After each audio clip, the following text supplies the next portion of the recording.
In this lecture, I'm going to show you how to install TypeScript and write your first TypeScript program. So here we're in the terminal. We're not going to work with Angular in this section. We're going to purely focus on TypeScript. So first we need to install TypeScript globally on our machine.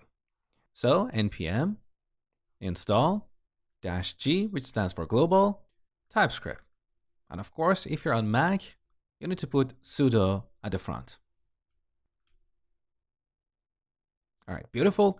So I've installed the latest version of TypeScript, which is currently version 2.3.4.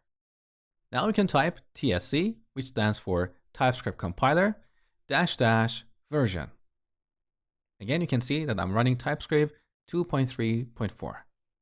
All right, now I'm going to create a new folder for this section. So let's call this ts hello. Let's go to this folder. Now here I'm going to create a new file and open it with VS Code. So code main.ts. So now I'm going to write some plain JavaScript code. And I want to show you that all this JavaScript code is also valid TypeScript code. So first I'm going to define a function. Let's call this log. That takes a message. And here we simply log that message on the console, like this. Then I'm going to declare a global variable. Let's call this message and set it to this string, hello world.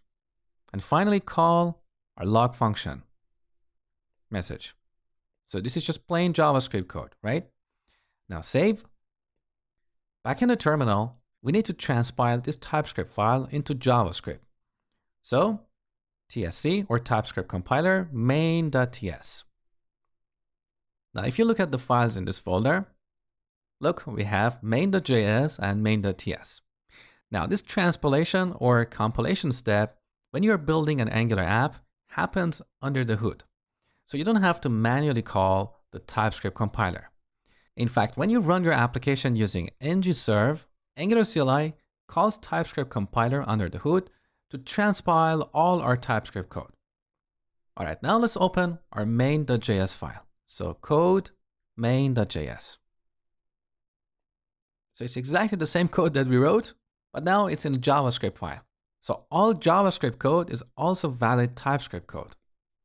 Now back in the terminal, I can execute this code using Node. So Node main.js. And we got the hello world message on the console. So from the next lecture, we're going to look at specific features of TypeScript that we don't currently have in JavaScript.